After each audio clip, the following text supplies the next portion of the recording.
Welcome back to Everyone's Talking Money. Whether you took a 10-minute pause or a 10-hour pause, I'm glad you're back. If you haven't listened to part one of this episode yet, pause right here and go back. Trust me, it sets the emotional foundation for what we are about to do.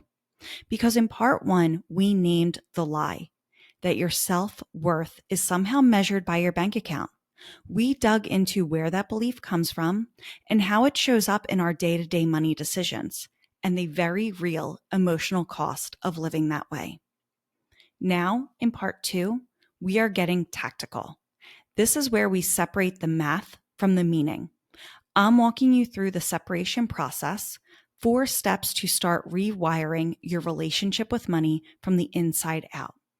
We're talking practical mindset tools, how to build an emotional buffer against money shame, and the real life strategies for those moments when your identity starts getting tangled up in your financial reality. You don't need more guilt. You need a game plan.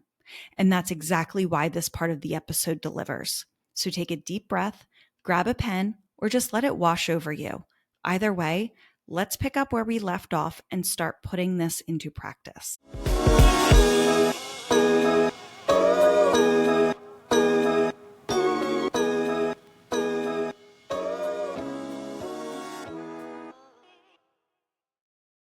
It is time to break free from the belief that your bank account defines your net worth. This isn't just about positive thinking or affirmations, though we'll use those too. This is about fundamentally rewriting how you can see yourself in relation to money. I call it the separation process, and it happens in 4 critical steps. Step 1, separate the math from the meaning your net worth is a number. That's it. It is not a moral scorecard. It is not a personality test. It is not a spiritual report card. It is a calculation. Assets minus liabilities. What you own minus what you owe, and nothing more. The meaning you've attached to that number, that's entirely separate and largely fictional. Here's an exercise that transformed my relationship with money. The next time you check your accounts, practice narrating what you see as neutral data. Instead of, I only have $247 in my account, I'm such a disaster. Try, the current balance is $247. That's information I can use to make purchasing decisions. Instead of, my credit score dropped 20 points, I'm so irresponsible. Try, my credit score is currently at 680. That's a data point that affects my borrowing options. Practice saying this out loud. My money is data. It is not my identity. Yes, it feels kind of robotic, but that's okay because robots don't have emotion. So remove that emotion. And if that means you are a robot when it comes to your money, that's okay because robots don't make you feel bad about things. This isn't just semantics. It's the foundation of financial healing. Because when you stop collapsing the number with what it supposedly says about you, you can actually look at your money clearly without the emotional static. Step 2, inventory your non-financial value right now. You probably have a running list of financial goals. Save X amount, pay off Y debt, earn Z by age whatever. But have you made a list of your non-financial value? Of all the ways you matter that have nothing to do with your bank account? Here's your challenge. List 10 ways you bring value to the world that have nothing to do with money. Are you a great listener? Do you make people laugh? Are you the friend who always shows up in a crisis? Are you creative, compassionate, resourceful, and resilient? These aren't frivolous, feel-good qualities. They are the essence of who you are. The parts of you that remain constant regardless of market fluctuations or account balances. Need help getting started? Ask someone who loves you what they value about you. I guarantee their answer won't include your credit score or your investment portfolio. Keep this list in your wallet, on your phone, tape it to your mirror, anywhere you will see it regularly. You need this reminder on days when bills feel heavy and the shame wants to take over. Step 3, redefine success on your terms. Our culture has a very narrow definition of success. Make more money this year than last year, acquire visible symbols of prosperity, repeat until you're dead. But what that definition simply doesn't align with your actual values. Ask yourself, if money didn't matter, if all my basic needs were met regardless, how would I define success? Would it be about the quality of your relationships, your impact on causes you care about, creating art that moves people, having freedom over your time, being present with your family, contributing to your community? Now, how can you start living more of that version of success right now, regardless of your financial situation? Because chances are the things that matter most, peace, purpose, connection, confidence, aren't tied to a specific dollar amount. And recognizing that is incredibly liberating. Step 4, practice compassionate reality. This step is crucial. We're not trying to ignore financial reality or pretend money doesn't matter. That would be delusional, not empowering. We're not trying to stick our heads in the sand or be faux positive. What we're doing is bringing compassion to our financial reality, whatever it is, while refusing to let that reality define our essential worth. This looks like acknowledging financial challenges without making them mean something about your character, setting boundaries and making decisions based on your actual resources, not what you think you should be able to afford. Speaking to yourself about money the way you'd speak to a good friend, with kindness, encouragement, and truth. Or taking responsibility for your financial choices without spiraling into shame when you make mistakes. One practice that embodies this approach is what I call both and statements. For example, I have debt and I am worthy of respect. I'm currently struggling financially and I'm still a valuable human being. I made money mistakes and I am not defined by those mistakes. The both and framework allows you to hold your financial reality and your inherent worth simultaneously without one canceling the other out. This separation process isn't a one-time exercise.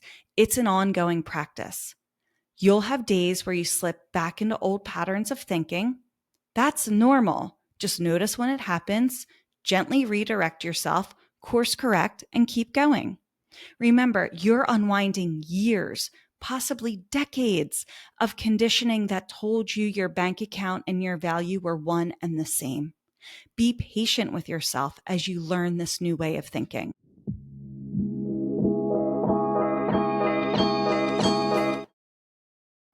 Let's get tactical about how to apply these principles in everyday situations where your money and self-worth tend to get tangled up. Scenario 1, the social comparison trap. We've all been there. Scrolling through social media and suddenly feeling like garbage because everyone else seems to have this house, the car, the vacation, the financial freedom that you don't. The separation practice. When you feel that familiar pang of comparison, pause and say to yourself, I'm comparing my financial reality to someone else's financial highlight reel. Then consciously direct your attention to a non-financial source of worth from your list. It's kind of like when you see someone post a picture of their house and it looks super clean and tidy, and you look around at your house and you're like, oh my gosh, I'm a disaster. It's the same thing. You don't know how much they had to tidy up before that picture was taken, and they're not showing you what's behind the camera, the mess. They're just showing you the cleanest part of their life. Finances and the flexes on social media are no different. When you're feeling you're in that comparison trap, use it as a cue to put down your phone and engage in something that reinforces your intrinsic value. Call a friend, create something, help someone, move your body, or simply rest without guilt. Scenario 2, financial setbacks and mistakes. Whether it's an unexpected expense, a job loss, or a money mistake like a late payment fee, these moments can trigger intense shame if you believe they really reflect your worth or the way you can function as an adult. The separation practice. Name what happened without attaching meaning to it. My card was declined. Rather than, I'm so embarrassed. That was the worst thing ever. What is wrong with me? Then remind yourself, this is a circumstance, not a character flaw. Or how about, I missed my credit card payment and now I have a $30 late fee. What an idiot. Look at, why did you forget that payment? Maybe it's better to set an alert on your calendar versus just trying to operate from memory every month. Follow up with a concrete action step that addresses the situation from a place of self-respect, not self-punishment. I'll transfer funds to cover this, or I'll contact my bank about options, rather than I should never eat out again because I'm terrible with money. Scenario 3, the no conversation. Having to say no to financial commitments, whether it's splitting a dinner check, attending a costly event, or contributing to a group gift, can be excruciating when you tie your worth to your wallet. Not only are you missing out on something fun, it feels like a punishment on top of it. The separation practice. Prepare and practice a clean no that doesn't include over explanation or apology. Try, that doesn't work for me right now, but I'd love to, and suggest an alternative. That is a complete sentence on its own. Remember, your worth isn't determined by your ability to say yes to every financial request or opportunity. In fact, setting boundaries that honor your financial reality is a form of self-respect, the opposite of shame. Scenario 4, financial discussions with partners or family. Money conversations can quickly become emotionally charged when both parties unconsciously believe their financial position reflects their value or contribution to the world or to your household. The separation practice. Before difficult money conversations, set an intention to keep personal worth separate from the financial matter at hand. Open with, I want us to solve this financial question together, and I want to make sure we both feel respected throughout the conversation. If emotions escalate, call a timeout with, I notice we're getting into territory where money feels personal rather than practical. Let's pause and remember we're on the same team. Scenario 5, making financial progress. Interestingly, even positive financial developments can trigger the net worth, self-worth confusion if we're not careful. Getting a raise, paying off debt, or reaching a savings goal can create a temporary high, not just because of the practical benefits, but because we feel better about ourselves. The separation practice. Celebrate financial wins without making them all about your value as a person. Instead of, I finally feel good about myself now that I've paid off my debt, try, I'm proud of the consistent effort I put into reaching this goal. The key difference? One ties your worth to a financial achievement. The other acknowledges the character qualities, discipline, focus, commitment that supported your progress. These practices might feel awkward at first, and that is normal. You're essentially learning a new language, the language of self-worth that exists independently from financial circumstances. Cut yourself some slack. Like any new language, it takes practice, patience, and a willingness to make mistakes along the way.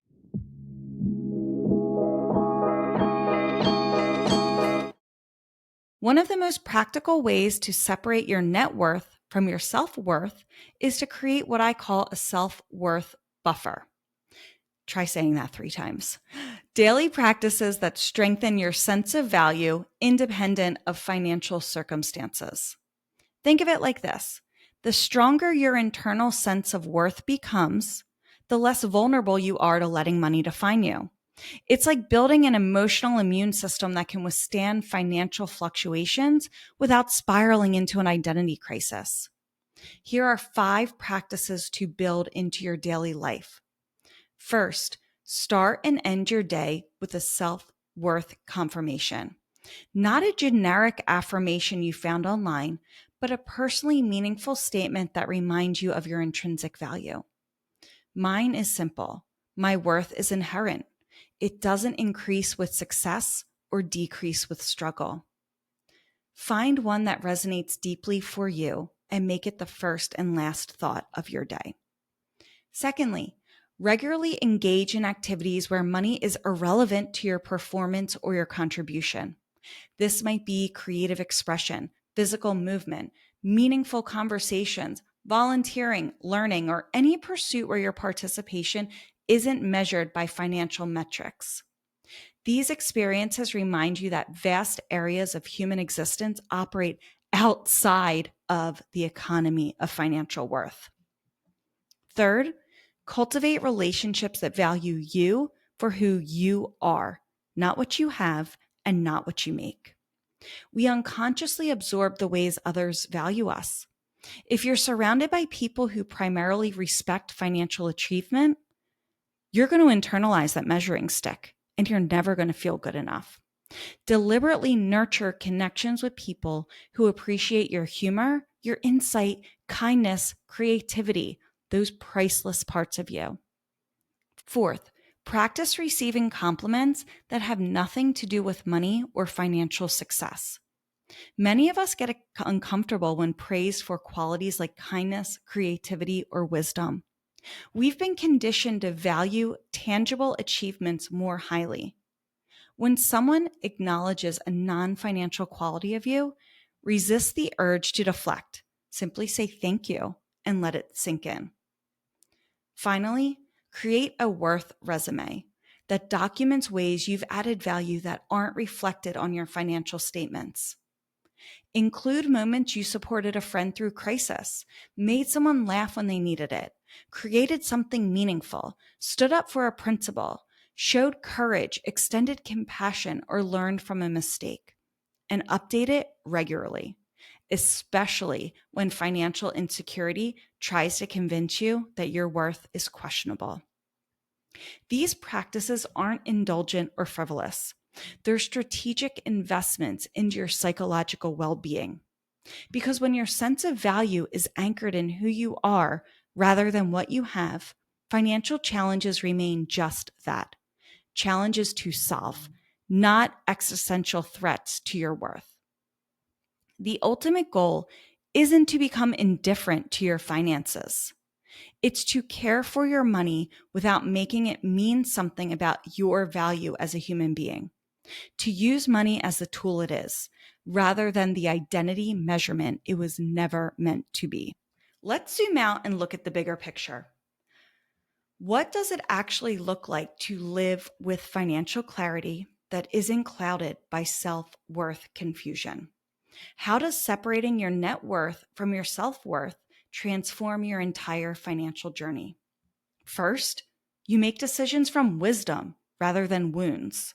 When your financial choices aren't tangled up with your sense of value, you can approach money matters with much greater objectivity.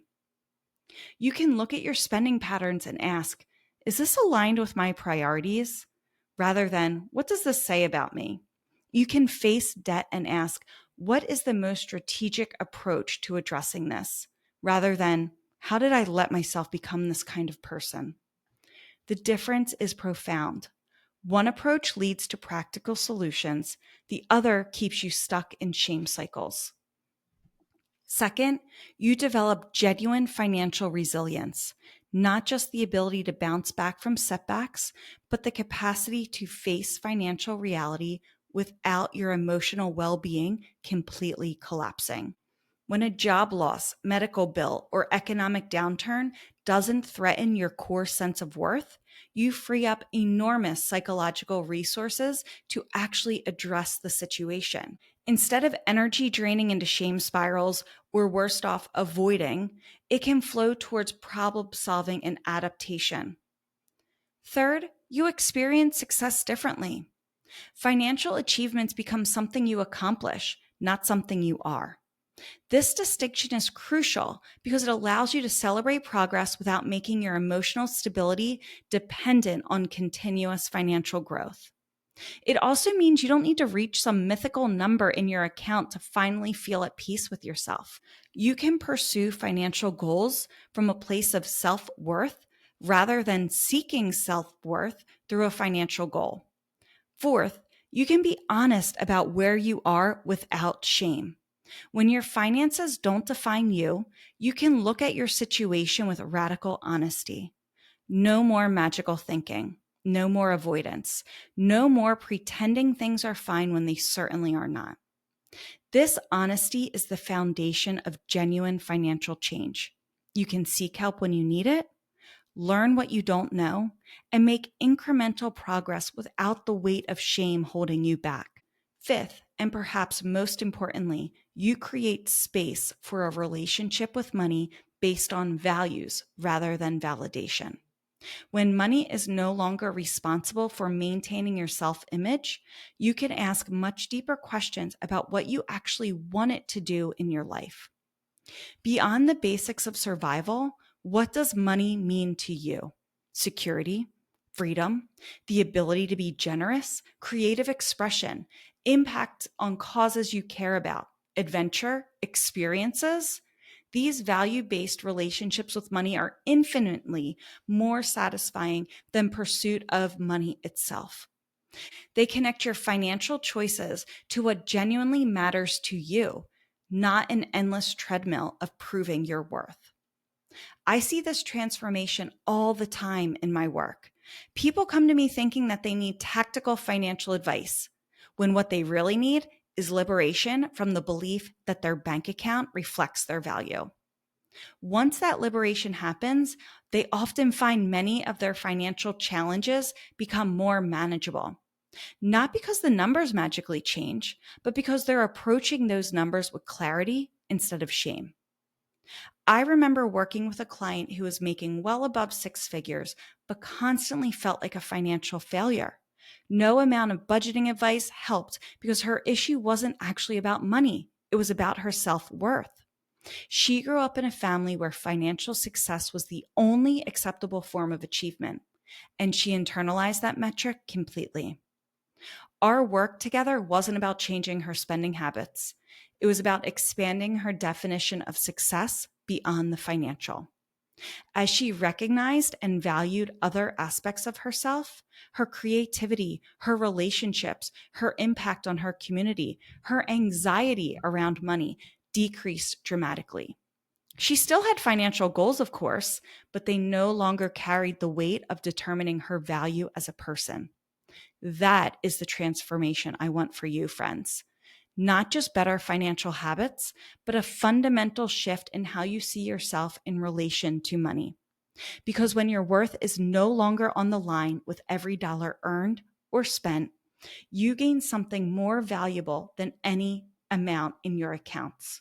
You gain yourself back. We've covered a lot of ground today, from understanding where the net worth, self-worth confusion originates to practical strategies for separating them in your daily life. If you're feeling a bit overwhelmed, that's completely normal. We're talking about unwinding beliefs that you may have had with you since childhood.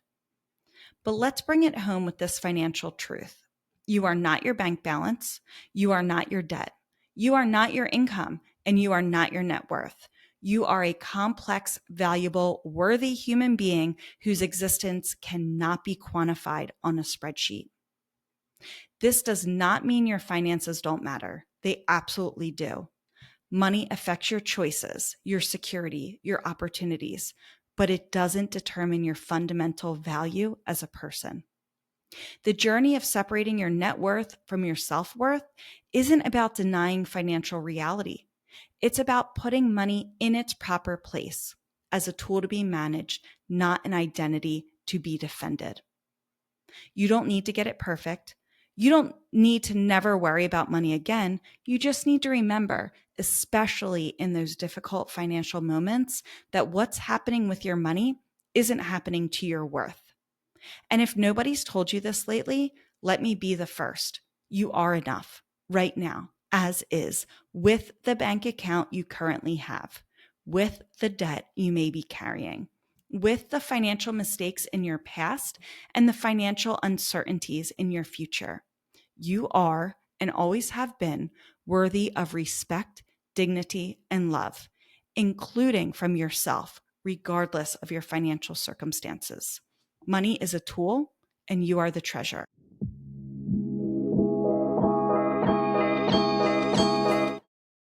All right, you made it. If part one cracked something open, I hope part two gave you the language and the tools to start healing it. Because separating your net worth from your self worth isn't just about mindset, it's about reclaiming your power. So here's your next move. Do one thing today that reinforces your worth beyond wealth. Maybe it's just starting your worth resume. Maybe it's saying a kind no to something that just doesn't fit your budget. Maybe it's catching yourself the next time your brain tries to tell you that your money defines you and choosing a different story. And if this episode helped you to start rewriting that story, follow the show so you never miss a new drop. Leave a quick rating and review. It helps more people find this message. And come hang out with us on Instagram at Everyone's Talking Money. Tag me in your aha moments with the hashtag #WorthBeyondWealth. I want to hear what's shifting for you. Remember, your money is not your mirror. Your value doesn't live in a spreadsheet. You are already enough, and now your money gets to support that. I'll talk to you soon.